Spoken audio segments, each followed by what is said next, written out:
Hello, everyone. Thank you so much for coming to our webinar today. We're going to talk about heat stress mitigation and look at some new AgWeatherNet mobile tools. Perfect.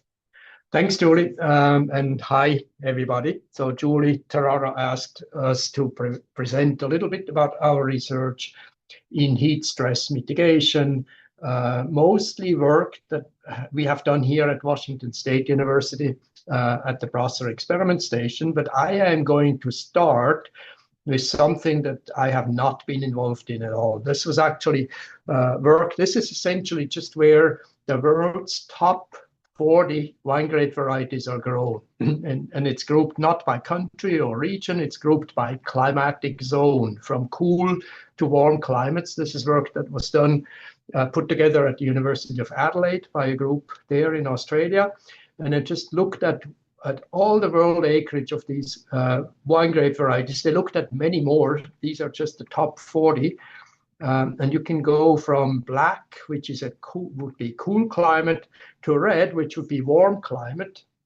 This tells you that the distribution, so it always adds up to 100%, regardless of what the acreage of a variety is. You can see that some varieties are mostly grown in cool climates. Obviously, we're not growing a lot of Pinot Noir in Washington. We're not growing really Müller-Thurgau, except maybe just on the west side a little bit. Really cool climate, all the way to varieties like Colombard or Moorwedder on the right-hand side in the red, and those are varieties that are mostly grown in warm or hot climates.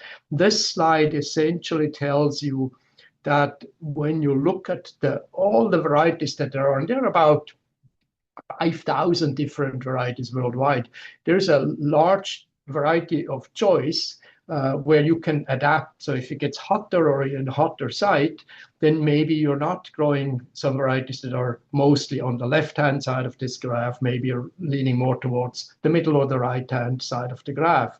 So different varieties are adapted to different climates. You can see that some varieties, if you take Chardonnay, for example, it goes all the way from cool to warm. So it's grown in many different climates. It's quite adaptable. But if you look at Prosecco, in northern Italy, mostly in hot, humid climates and not so well adapted to cool climates. So some varieties are better adapted to different climates, and some just like cool versus warm. So there's a lot of choices that you can make as a grower when you choose varieties to match to your particular site. But then we start going to work that we have done here at WSU. This is an experiment that my former PhD student and then postdoc did, Benmin Zhang. He is now the research viticulturist up in British Columbia in the Summerland Research Center. And what he did here is he grew Cabernet Sauvignon in our growth chambers at the station and simulated a cool versus a warm growing season. So an 8150 day-night range of temperatures would be the cool growing season, and then a warm one would be 9059. So he took average 10-year averages of diurnal changes in temperature and then shifted it up and down depending on whether he was looking at the cool or warm season. So he would grow these vines for 10 days under the same conditions to acclimate them to a season. And then on the 11th day, he would expose them to heat stress. So from day 10 to day 11, they would go up to 104 degrees during the heat stress, but at different levels. And then he measured photosynthesis, so gas exchange of these leaves, how much carbohydrate were they producing from the CO2 they were taking up from the air. And that's in the right-hand graph. You can see as the maximum temperature on day 11 increased, photosynthesis decreased in all cases. So the warmer it got after they had grown at constant temperatures for a while, the warmer it got, the less they were photosynthesizing these vines. It didn't matter in terms of their sensitivity to heat, whether they had grown under warm or cool conditions. So the prior experience didn't matter for the slope of the curve.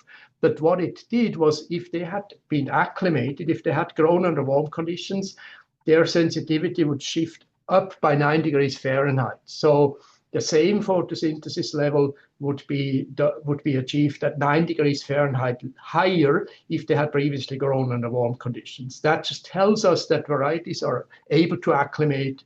The leaves are not really the big problem when it comes to heat stress. They will photosynthesize less when it gets hot, but if they have already experienced warm temperatures, they can cope with those temperatures quite well. They just shift the sensitivity curve up by about, in this case, 9 degrees Fahrenheit. So the leaves are not the big problem here. Just remember that we are often decreasing photosynthesis deliberately because we're deficit irrigating in Eastern Washington anyway. And that poses the stomata, so they're not photosynthesizing so well. And I will talk a little bit about those interactions later. But overall, the leaves are not the big problem. The canopy is not the big problem. It's the fruit. We can say it's the fruit stupid, or we can just say maybe we just should focus on the fruit itself. Here is Cabernet Sauvignon again, this time in the field, in our Rosa vineyard at the station. This is back in 2022 when we had this 25-degree heat wave with temperature maximum above 95. So I call that a hot day when it's higher than 95 degrees, the maximum daily temperature. 25 hot days in a row, 2022, and that went from mid-July to early September, and we experienced about a 16-day delay in veraison. It occurred in early September instead of in mid-August. And the way this happens is on the west side of the canopy where the clusters are exposed, and this is really just for exposed clusters that are heat up in the sun. You can see the infrared picture on the top, or near the top right, where the cluster temperature is 180 degrees Fahrenheit when the air temperature is only 75. So a high heating up of sun-exposed clusters in hot air, and they're so sun-exposed, so they're heating up even more. What happens in the clusters is they produce a growth hormone called auxin, if this occurs prior to veraison. And auxin is the seed's ripening inhibitor. So it's a natural ripening inhibitor, and it tells the berry that the seeds are not ready to ripen. So it stalls the ripening process. And this is how we get into this delay of the beginning of ripening. Veraison is delayed on the west side of the canopy. This west side story, you've heard about it before. And you can, of course, mitigate against that using shoot positioning, adapting your leaf removal, timing, and of course the severity of leaf removal. If you have to remove leaves, maybe it's more so on the east side of the canopy than the west side. Here's an example on the top right in this slide. This was leaf removal done in an early morning. On a hot day, it was about 90, 92, 93 degrees that day.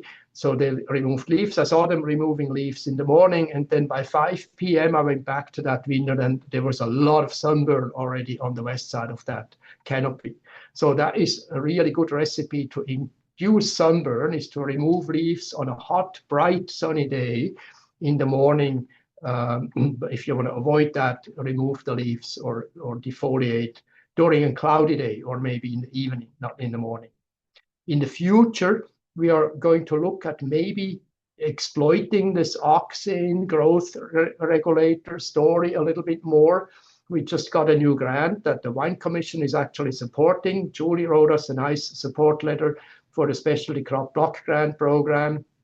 We just got that approved, and it will start later this year, where we're trying to go and spray abscisic acid, ABA, which is a ripening promoter, on the west side of the canopy to speed up ripening, and maybe we can spray auxin on the east side of the canopy to try and synchronize these ripening differences out over time. So this is one experiment we're going to try over the next 3 years. So stay tuned for more information about that. When we go back to whole plants, this is back in the growth chamber again, climate-controlled growth chambers. We were trying to simulate a heat wave, a 7-day heat wave, just leading up into veraison. So we took the average 10-year average temperatures, in this case, at that time, they were 84 degrees. High, max temperature, 59, the low at night. And then we irrigated, as a control, irrigated those potted vines so they would have no water stress. So we just replaced all the water that they evaporated, 100% ET. And then we had a heat stress experiment, increasing the temperature by 18 degrees Fahrenheit, 102 degrees high versus 77 low, not unusual in Eastern Washington.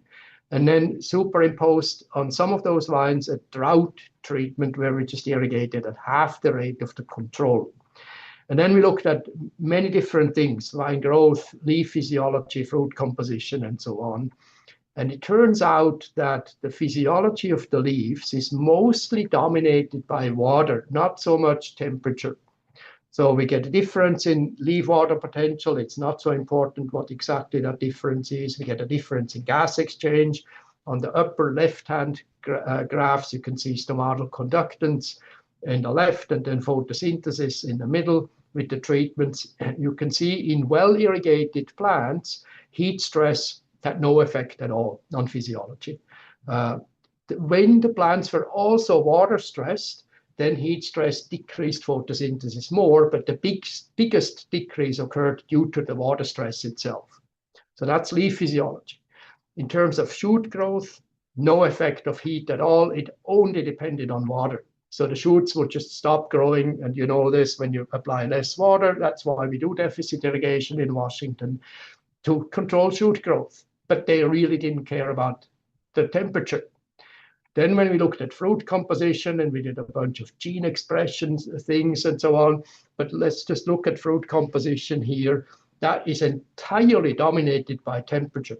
Water deficit had no effect at all, but we had higher Brix, lower TA, lower malic acid, higher pH, with just a 7-day heat wave going into Verizon.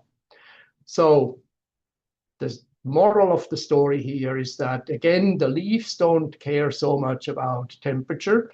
They are quite adaptable to temperature, but they do care. They and the shoots, the growth, care very much about the availability of water, whereas the fruit, it's the opposite. Water doesn't matter really so much or at all. It's all about temperature. So what we're doing when we do deficit irrigation is we're decreasing the size of the canopy. We're creating greater sun exposure of the fruit, a more open canopy. Hence, we're warming up the fruit for the most part.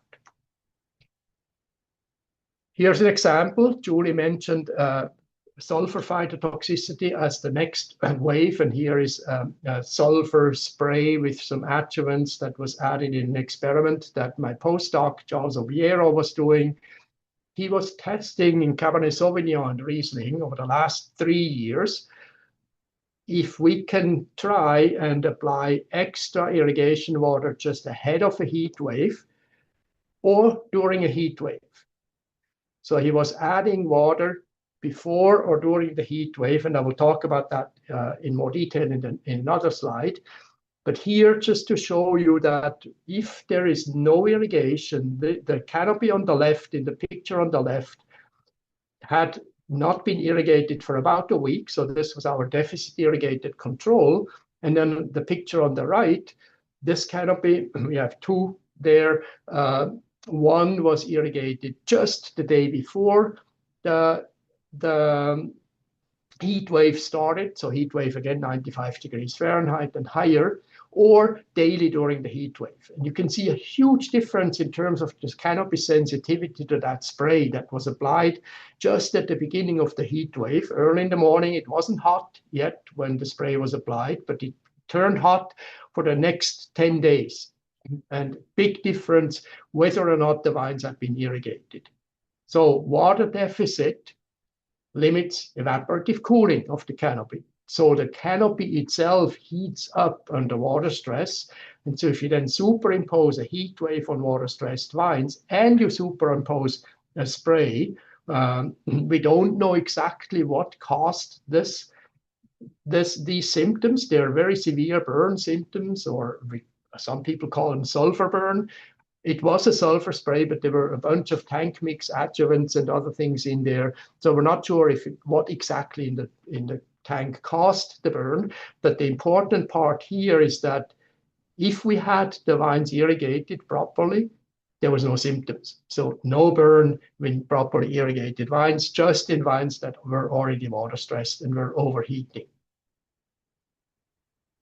So you can manipulate heat, you can mitigate heat waves, you can either try to block the incoming radiation from reaching the leaves, from reaching the canopy, or you can remove that excessive energy from the canopy.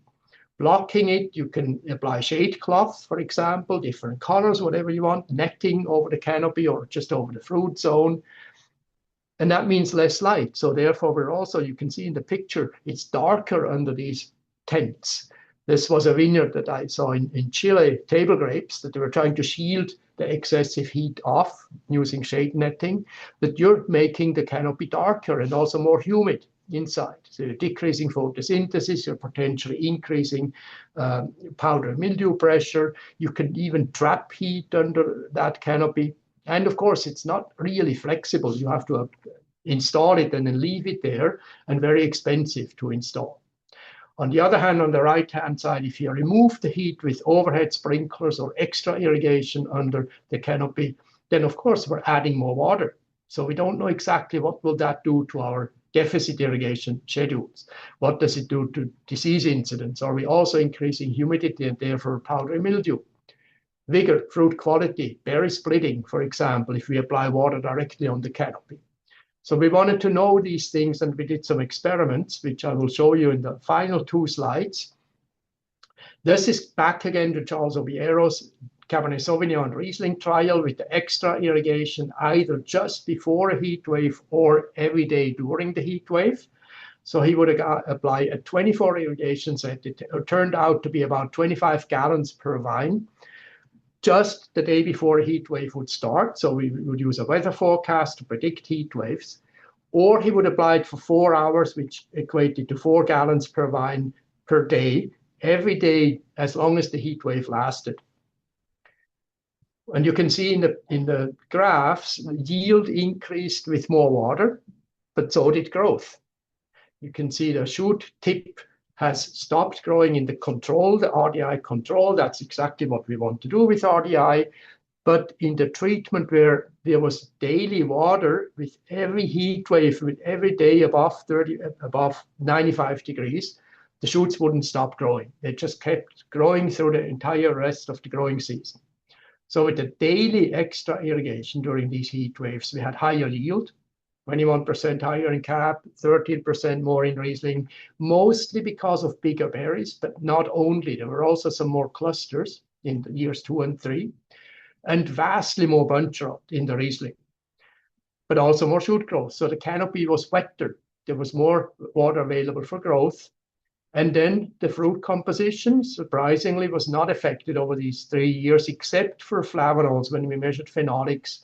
Flavanols are these sunscreen compounds that grape berries produce to shield sunlight off, and they produce less flavanol with the extra irrigation. But water use, of course, was in the extra irrigation 34% higher with the daily irrigation, and only about 10% higher when we irrigated only once before the first heat wave for 1 day. That, of course, with less water applied, had a smaller effect on all of these things that I showed you before, but also less water use. So extra water works. That's what also prevented this sulfur burn, if you will, or spray burn in that other slide. The extra water works, but it comes at the cost. So it's a trade-off. You're also stimulating growth of both the canopy and the berries. It's not just that you're protecting the vines from heat. So then we tried to use a different approach, and this is Ben Min Chung again, before he left for Canada. He developed a system, this is in a Cabernet Sauvignon vineyard again, at our Rosa vineyard, using misting nozzles installed on a drip tube. And I'm trying to run this video. You can watch the video while I'm talking on the lower right. Attached to the foliage wire, either on the right, on the west side of the canopy, to create a shield of fog over the west side. And then we realized, again, it's not the leaves that we have to worry about, it's the fruit. So we moved the emitters, you can see that in the video, essentially to the level of the drip line and down at the bottom of the canopy. And then you had feedback controls that were turning these solenoid valves on or off. Whenever the canopy temperature reached 95 degrees, it would come on. It dropped to 90, it would turn it off again. So it would be just pulsing on and off. As soon as the canopy cooled, it would go off. And then in addition, he installed a leaf wetness sensor so that whenever the leaves would get wet, the system would also turn off and wait for the leaves to dry again. So the system would only be on for, say, 20 seconds, then be off for 10 minutes, then come on for 10 seconds, be off for 2 minutes, on and off, depending on what that feedback control was telling the system. You can see in the upper right-hand graph that the system was very effective. We were not able to keep the canopy temperature consistently, or the fruit zone temperature consistently below, in this case, 35 degrees Celsius, 95 degrees Fahrenheit. But overall, it lowered the canopy temperature by 10 to 18 degrees Fahrenheit during that heat wave of 2022. So very effective with very small water use, about 1 millimeter per day when the system was running. So it doesn't compromise fruit deficit irrigation. Our goal, you can see in the video, which has stopped now, that is not entirely achieved. Our goal was to get no water on the ground. All the water that we emitted through these emitters, foggers, should just evaporate into the air. And that was almost there, but not quite. We got bigger berries. You can see here on the slide, 24% bigger berries. And in year 2 and 3, we also got more clusters because now the buds were getting cooled where the next year's crop was being initiated. So we were actually increasing yield in the subsequent years by 44% because we also increased the cluster number. We got what we wanted with the fruit composition, lower pH, 40% more malic acid, 47% higher YAN, yeast assimilated nitrogen, but also 27% less tannin. So a little bit less tannin in this Cabernet Sauvignon, but overall very positive effects on fruit composition. And the system worked pretty much as planned. And that's where Lav will continue with his research. This is just my team. If you need to contact me with questions later, here is my email. My team is listed. Funding, thank you very much to the Wine Commission for funding much of this work and for also supporting our work when we apply for other grants somewhere else. Thank you. Lav, I'm going to stop sharing and then I'm going to turn it over to you. Need to get that snow back in Washington, wherever the picture is taken. But, no, cool. So yeah, this is a good segue to what I'm going to cover, I guess, and we'll get to what last slide was about the automated cooling. But I'll start with introducing what is called on smart farms, and even before that, I'll talk a little bit about Ag Weather Network and some tools that we have for irrigation and heat stress mitigation, I guess, right? So yeah, so let's get into this. I think some of you probably already know, or most of you, that we are rebuilding the network and also our portal. And you can, again, use this link here, weather.wstudy.edu, to get to the portal. It's a new portal that is bilingual and so forth, right? And then, again, our idea is to, like, make it as accessible as we could in terms of how you access the data and the addition support tools we got. So as of now, we have about 367 weather stations. This number keeps changing every day as we add or remove some stations. And then when I started, the first question when I talked to Wine Commission was that I think Wine Commission had funded 4 Maisonette towers for frost monitoring. As of now, we have 61 of such towers built across the state, and our target is to get 100 of these, like total 100, 120 somewhere there as the funding becomes available. But then this is our network today. And then also we are, for last few years, we are also accepting, like, if you have your own private station, you get to it, tie that to our ecosystem, and then you get QA/QC and all the alerts and models that we run our Ditionate system that Michelin Gwen is trying to push for the grapes. That also you have benefit if you add your private weather station to our network, I guess, right? So So, but with the network like ours, right, we want to also change to from where you are reactive to proactive scenarios. And so right now our network is getting, each station is having data at 5-minute intervals starting this year. But then for last couple of years, what we have done is develop a machine learning model that takes the National Weather Service forecast, what is called gridded forecast, and we train the models for each station. And then using the current gridded forecast and weather data, we have a little bit better forecast that is tuned to our valleys and microclimates and so forth, right? So this 10-day forecast at hourly interval, we do 4 times a day. And this forecast is then tied to all the decision support tools that we have been offering through Ag Weather Network. I think for grape growers, of course, we have cold hardness. We have different models, what Marcus' team had done before, and then now AgAid has another model there. Same thing with grape phenology. There's, there are 3 different models now that you can have access to. And then before June 15th of next month, actually, we'll also add the heat stress model there that we have been collecting data at Marcus's block there and some other cooperative grower sites, actually. And then, there are other tools like we have the crop phenology models, chill accumulation. Also, you can track the spatial temporal aspect of chill and growing degree days and so forth. You can also, I will show this a little bit later, you can see with the forecast engine that is there, we are estimating evapotranspiration for wine and juice grape. So you can also see next 7 days what is going to be the ET, and then accordingly dial in your irrigation in addition to what you are doing as a soil moisture or some sensing there, right? And so so this is the portal again with the network and the forecast that we got. You can do better because we are doing for tower stations, we are doing inversion forecasting, and then you can do for next 24 hours, we like tell if what kind of inversion that is there because we have a good forecast. Then you can decide on whether you need to do the wind machines or something else to mitigate the frost. We also have what is called spray guidance. So for next 3 days, it will tell you the time windows when you can actually spray without having much drift and so forth, and have better efficient sprays in your blocks.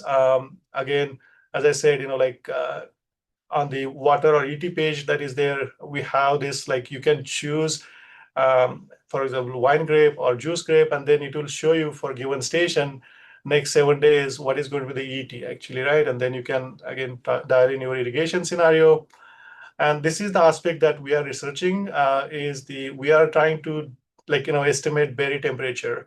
And again, with the weather forecast that we got, we are trying this to the model, and then we can estimate what is the berry temperature at hourly interval for next 7 days, and then decide on the cooling or whatever, however you want to mitigate the heat stress, I guess, right? And so this is the Ag WeatherNet ecosystem, and then I'll talk about smart farms a little bit later.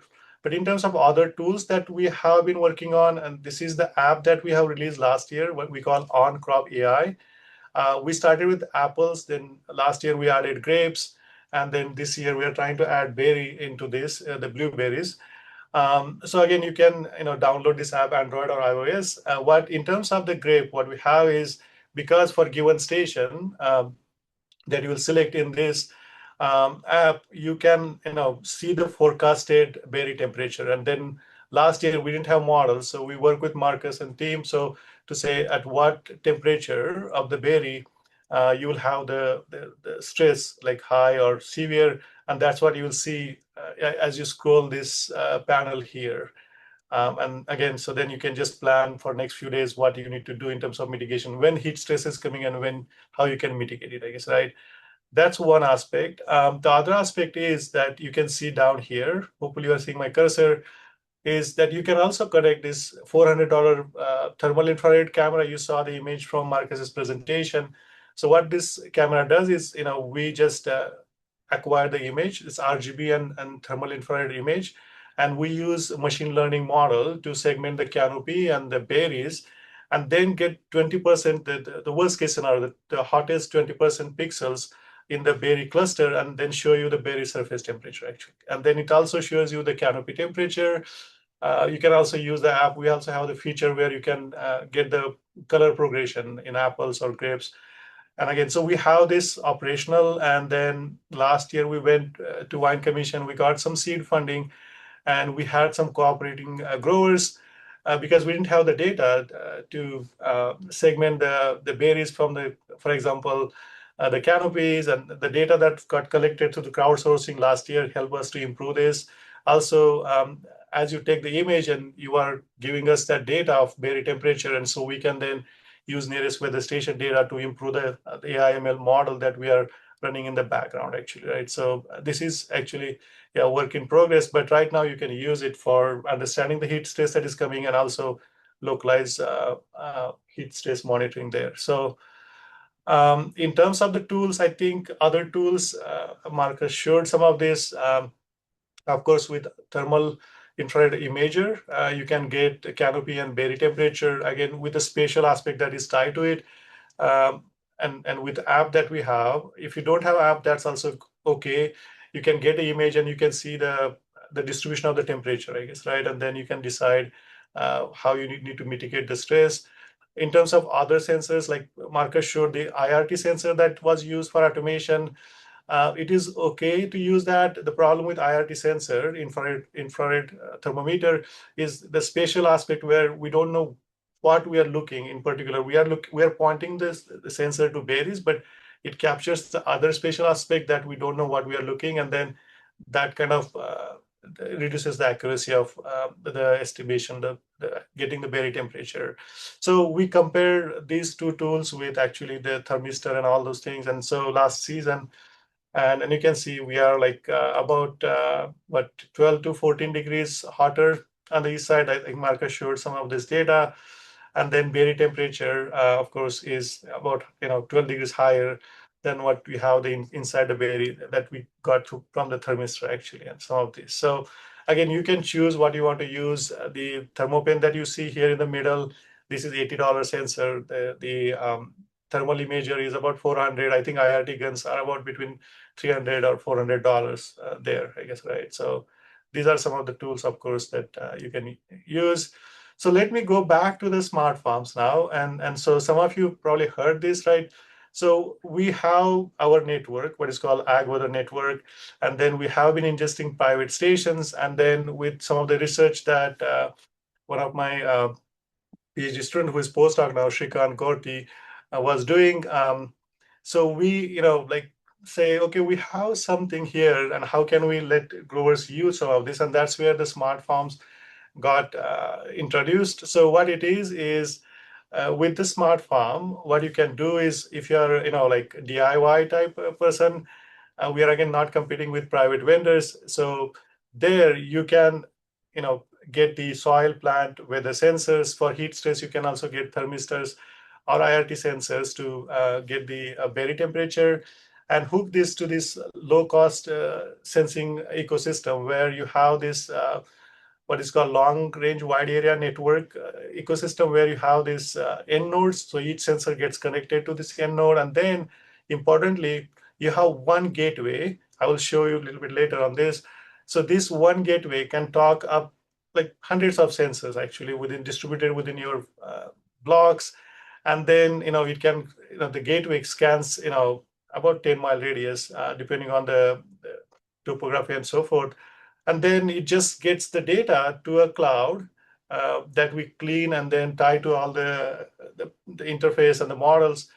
And all that you need is just one connectivity at the gateway, right? Whereas if you go with some of the private vendors, what you have is for each node, you have to have connectivity of some kind to push data to cloud, I guess. Right? That's the unique thing about this. And again, it's a DIY type scenario. So where you decide what you need and then deploy this, and then AgWeatherNet kind of allows you to venture into smart farming to some extent, I guess, right? So again, and this we actually came last year to Washington Wine Commission, and then we got some support, and then we have two commercial sites actually. Jim Holmes is there, I think, and Kate is also there. So we have one of their site, and then Patrick actually with Two Mountain Wineries, he's also participating in this. And then Marcus's blog at Rosa is another research site. So we have three sites that are there, and so I probably can go back and show you the interface.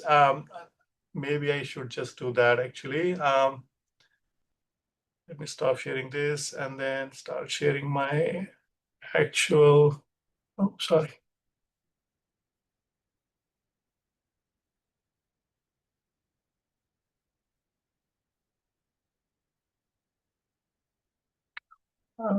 We can see this one. Can you see the portal? Yes. Okay, perfect. So this is Ag Weather portal, and then of course there is a navigation pane up here, home, weather, models, and networks. So you go networks, and then you see all this. So on smart farms is what it is. So if you are a grower cooperator, and what you are seeing here is Jim Holmes and Kate's operations here.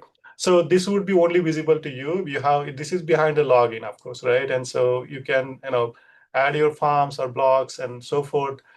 So what you are seeing here is all these blocks that are being instrumented. So we started one. This is the block that is, I'll zoom in later. But then I think Kate has taken additional steps to add like soil moisture probes, for example, in other blocks that you see here, right? And so what we're showing now is if it's blue, that means you have like high moisture level, and then it will turn like green if it's optimal, and then red would be low moisture, something. Just a quick snapshot. And this again coming from some of the tree fruit growers wanting to see something like this, right?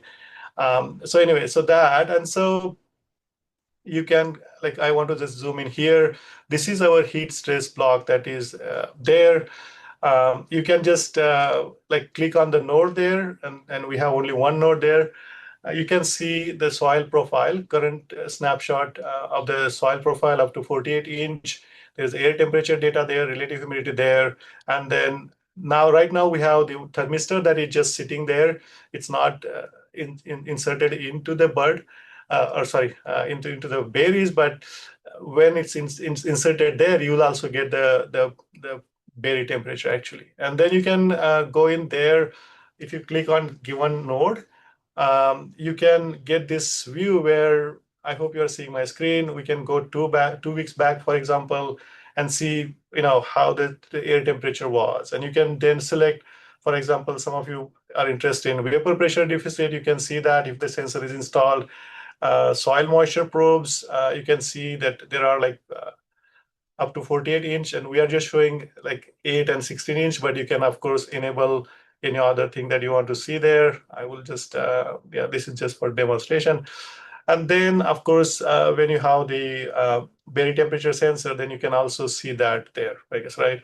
Right now it's just showing, and you can see that because this is thermistor that's highly sensitive, you are seeing that actually, right? So again, you can go back to several weeks and see if you're doing irrigation management. You can see the soil moisture profile here as you do irrigation or those changes. You can see scenarios where I think I will go back to the last year to show you the actual data from the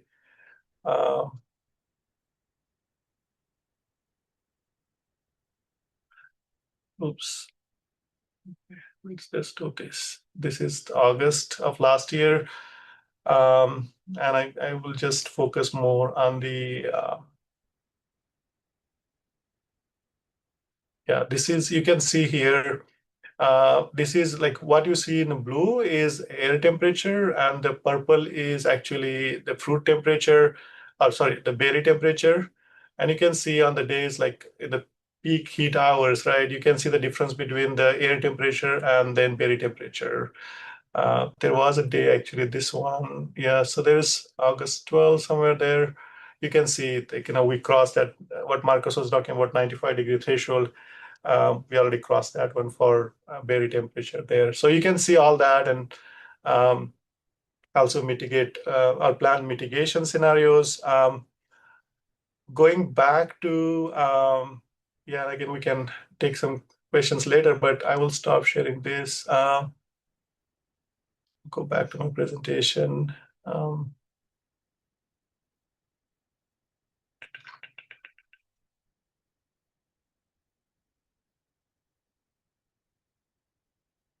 Okay.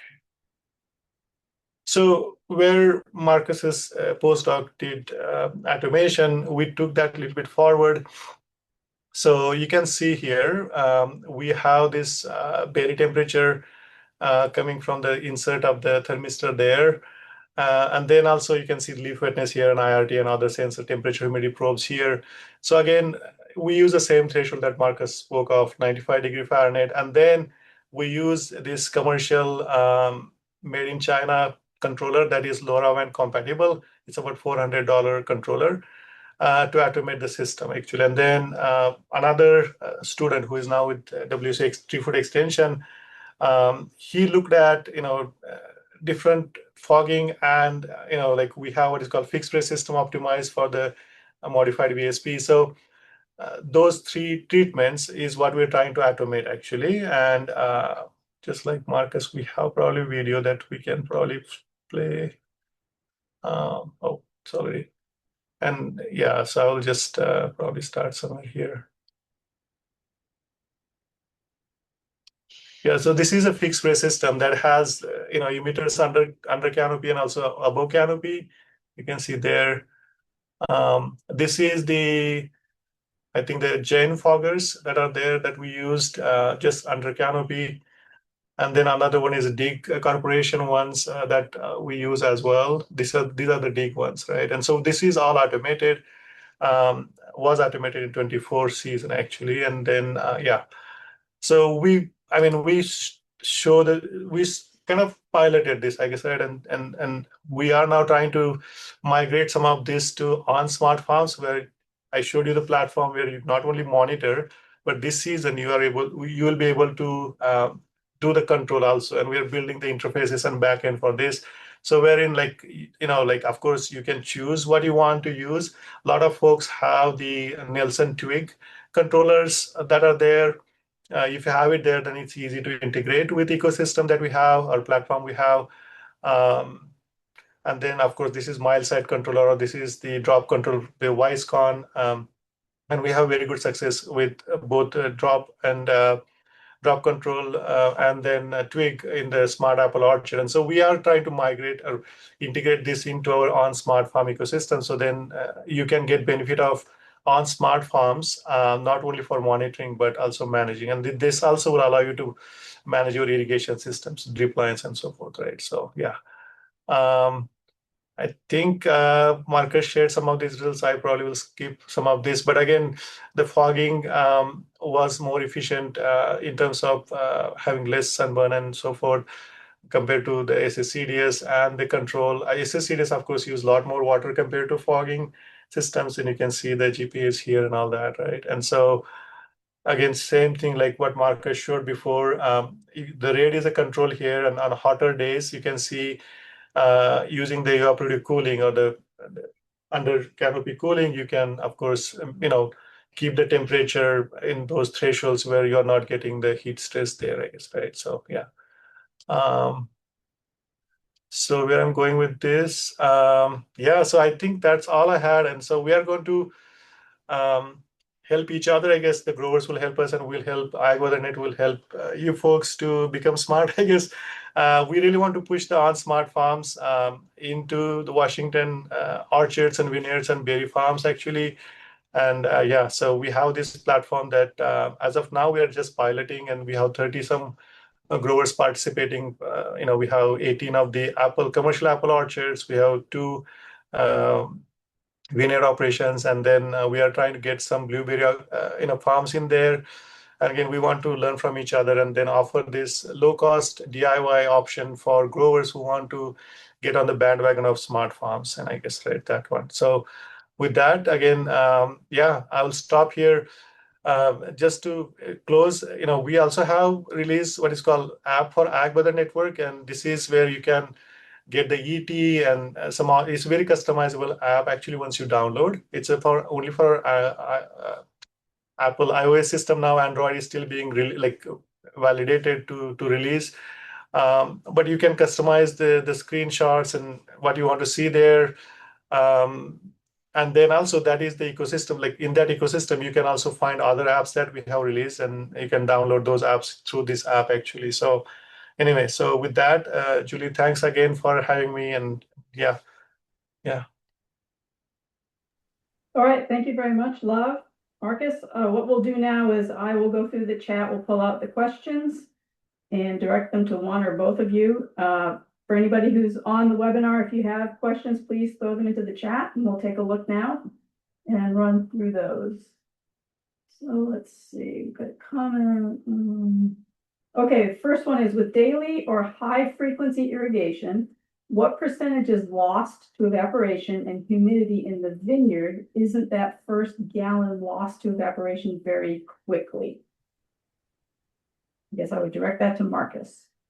We don't know, obviously. We have no way of knowing the percentage lost versus the percentage making it into the vine or on the ground or so. We just can't measure that. I'm assuming a large fraction of the water will be lost, but that's precisely the point of cooling, is that you're evaporating water. It's evaporative cooling, so you must evaporate water in order for a cooling effect to occur. We just have no way of actually quantifying that. Great, thank you. Follow-up question to that same one. Have you done any work with alternate root zone irrigation? Alternate root zone, we call it partial root zone drying, so alternate root zone irrigation, I guess. Yes, we have. We actually just published a paper. Paul, I'm assuming this question is from you, so if you're listening, go to HAV, it is havonline.org, and you can download a free PDF of our paper to look at scientific information about 3 years of partial root zone drying in comparison with RDI, with regulated deficit irrigation. And then we also had a control of no water stress, essentially, in a Riesling vineyard. And it turned out that PRD, or ARZ, if you will, was usually somewhere intermediate in performance, yield, fruit composition, wine. We made wine for 2 of the 3 years at the Wine Science Center in the Tri-Cities. This was Jim Harbertson's work. The alternate root zone irrigation was typically intermediate between the RDI and no stress treatments in most performance measures. But in the 3 treatments each led to a different wine style. It led to a completely different flavor aroma profile in these Riesling wines. We did some voting. I took some wines to Germany to a Riesling symposium with all Riesling specialists and presented them. People could usually tell that there was a difference between these wines, but there was no preference. When you do votes, and it's like about a third of the people prefer wine number 1 and 1/3 prefers wine number 2 and so on. So no difference in preference, but differences in wine style. Great. Moving on.